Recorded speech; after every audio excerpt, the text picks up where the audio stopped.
February the 7th, 1990, a serious personal injury accident occurred at San Francisco Refinery. Jim Prusner, a craftsman in the heavy metal shop, while installing a steam manifold, lost the tip of his right thumb. We didn't produce this video to dramatize this accident or place blame on anyone. What we do want to show the importance that safety plays in every aspect of our life, whether it be at home, at work, or at play. Unocal is committed to providing a safe and healthful workplace for all personnel. I share in that commitment and place a high priority on safety in everything that I do. In fact, I place the highest priority on safety. I would urge each of you to place that same high priority in safety in your daily life, whether it be at home, work, or play. And I would also ask you to take this safety message home and share it with your family. Working safely, playing safely can be the gift of life.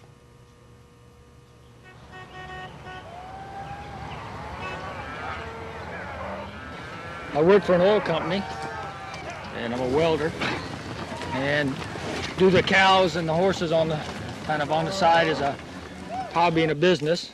I was at work, and a big piece of pipe fell from about 7 foot above me, and nowhere to go, and I had to try to catch it to try to keep it off of me, and it took my thumb off, and I ended up in the hospital. If I'd have lost it totally, I'd have been in real trouble. You know, it's got to change your whole way of doing things. It makes me think real hard about how I'm going to do things from now on. Putting your boots on, doing your pants, trying to snap your shirts, grab glasses to have a drink or something like that, it just doesn't work. You know, you've got to change your whole aspect about doing everything, because I can't use that thumb like using these fingers here to pull with instead of being able to use your thumb to pull. You're so used to just grabbing things like this and pull, but when you can't use it, try to use your fingers like this, and it's tough. You don't even think about your fingers or your hands as how much you need them, until the fact that you haven't got one, or it's incapacitated in some way. Take that time. I mean, nobody can be in such a hurry that you can't take the time to be safe. Really look your job over. Mine was just distractions and stuff, and you just can't do that. You got to keep your mind where it should be, and that's on the job and how safe it is.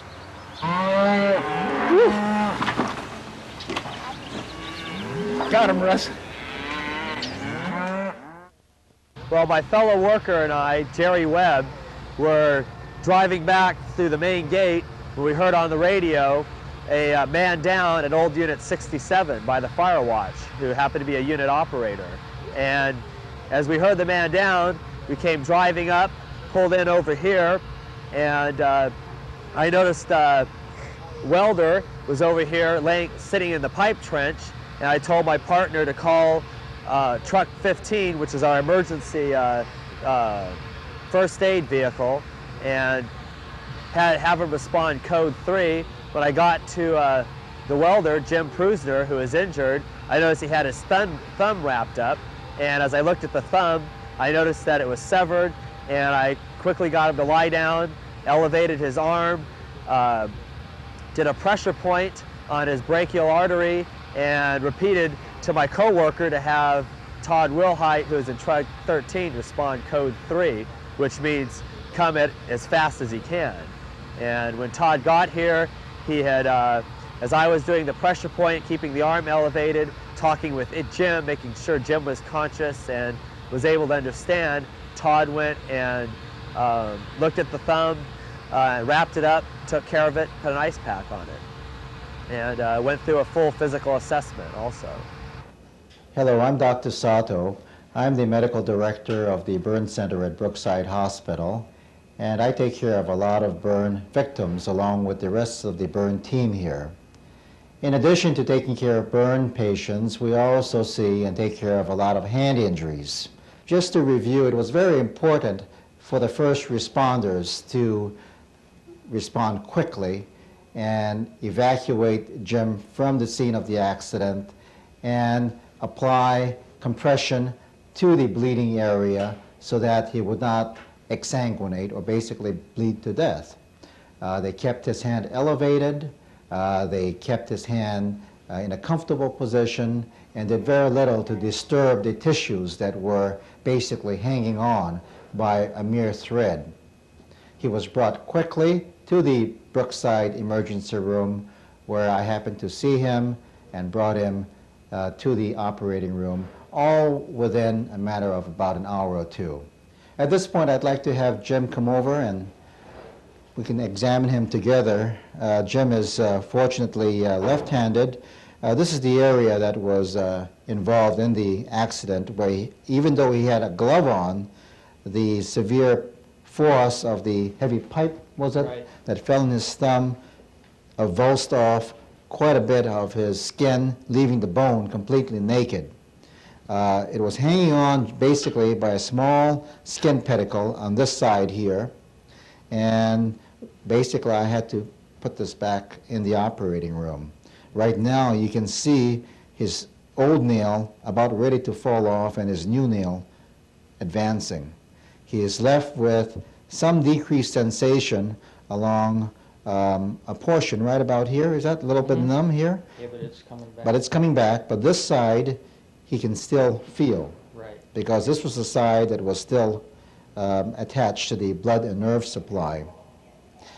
I think the key three ingredients that we have to give credit to is, number one, the first responders evacuating Jim rapidly from the scene of the accident, using good judgment, common sense, and keeping his thumb, what was left of it, still attached.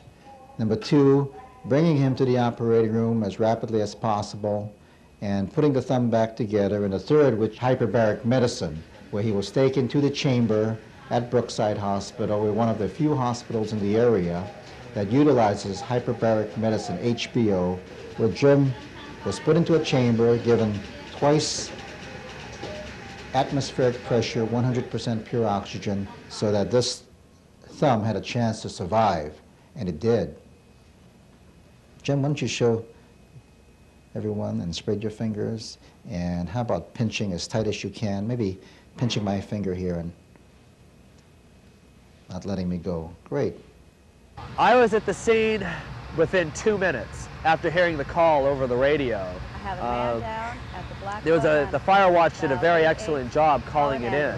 If we don't hear it over the radio, or we don't hear it over the emergency communication system, we won't know about it. So it's up to operators and maintenance people like you to let us know when there's an accident or an emergency in the refinery. If I was the one telling you how to work here, I'd be telling you to be really safe, look over your jobs, make sure it's really safe. If you don't feel right about it, ask questions. Get it to fit your satisfaction that it is safe to do this job. The ultimate thing is to do a job, get paid, and not be hurt.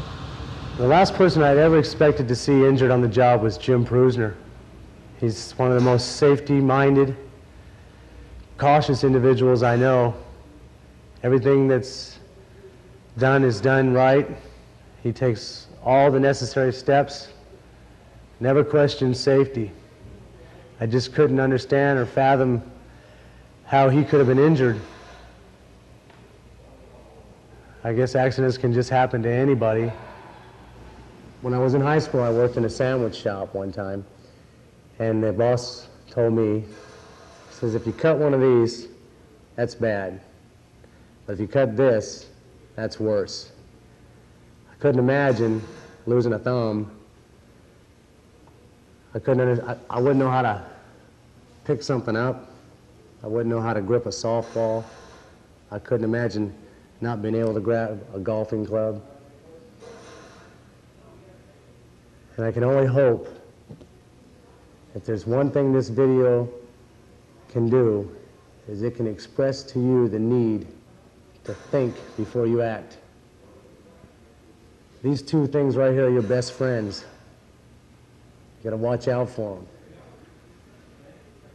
Stop. Look at every situation. Realize what you're about to do. Plan it out and be safe. Don't take chances. Don't assume anything.